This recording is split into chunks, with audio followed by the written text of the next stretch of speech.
अस्सलाम वालेकुम friends, welcome back to Top Smarties. Drama serial Dil Hi तो है। अबीरा शुरू से लेकर अब तक सबको बहुत आसानी से बेवकूफ़ बना रही है। वो जैसे जिसको चलाना चाहती है, सभी कठपुतली बने उसके इशारों पर नाचते हैं। कभी वो मोहित को छोड़ती है तो आसानी से छोड़ देती है, और अब वो अगर हारून को छोड़ना चाहती है तो उसे लगता है कि वैसे भी हो जाएगा। अब यहाँ पर सभी काफ़ी बेवकूफ़ बनते हैं, क्योंकि अनीशा बेगम जो सब्रीना पर पहले इतना भरोसा करती थी, एकदम से सारे भरोसे टूट गए। आज जब सबरीना यूनिवर्सिटी से वापस आई तो अनीशा बेगम पूछने लगी कि तुम क्यों सरमद से मिलती हो। मैंने कभी नहीं सोचा था कि तुम सरमद के साथ अपना रिश्ता आगे बढ़ाना चाहती हो।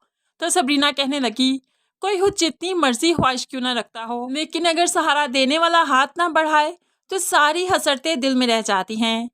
उसने यहाँ पर मोहित के बारे में सुनाया कि मोहित अबीरा के करीब हो रहा है तो मैं सरमद के करीब क्यों नहीं जा सकती। अब ये सारे एक दूसरे को पहेलियां ही बुझवाते हैं, कोई सीधी सादी बात तो करता ही नहीं।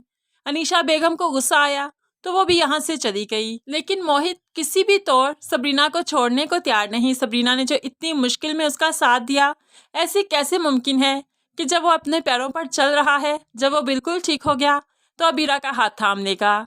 ये तो सिर्फ सबरीना की खुशफहमी है या फिर गलतफहमी। वो सबरीना को रोक कर उससे बात भी करना चाहता है, लेकिन सबरीना को उस पर इतना गुस्सा है कि हाथ झटक कर आगे चली जाती है और मोहित बस देखता ही रह जाता है। मोहित अबीरा से जो बात करता है तो सबरीना को वो बर्दाश्त नहीं। मोहित को भी चाहिए कि अबीरा से बात ही ना करे, ताकि उसे एहसास हो कि जो वो करना चाहती है वो नहीं हो सकता। अब अबीरा अकेली बैठी पछता रही है कि काश उसने मोहित का साथ ना छोड़ा होता।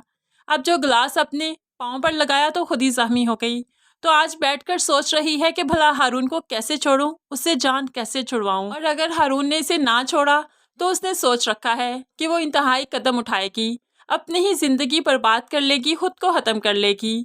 शायद अबीरा का यही अंजाम होना चाहिए, फिर सभी को सुकून आएगा। वरना तो किसी एक को अपनाने के बाद जब भी उसे कोई अच्छी ऑप्शन दूसरी नजर आएगी तो जल्दी से ही अपने अपनाए हुए शोहर को छोड़कर दूसरे के पास चली जाएगी। अबीरा के लिए ये सब कुछ करना ज़रा मुश्किल नहीं रहा।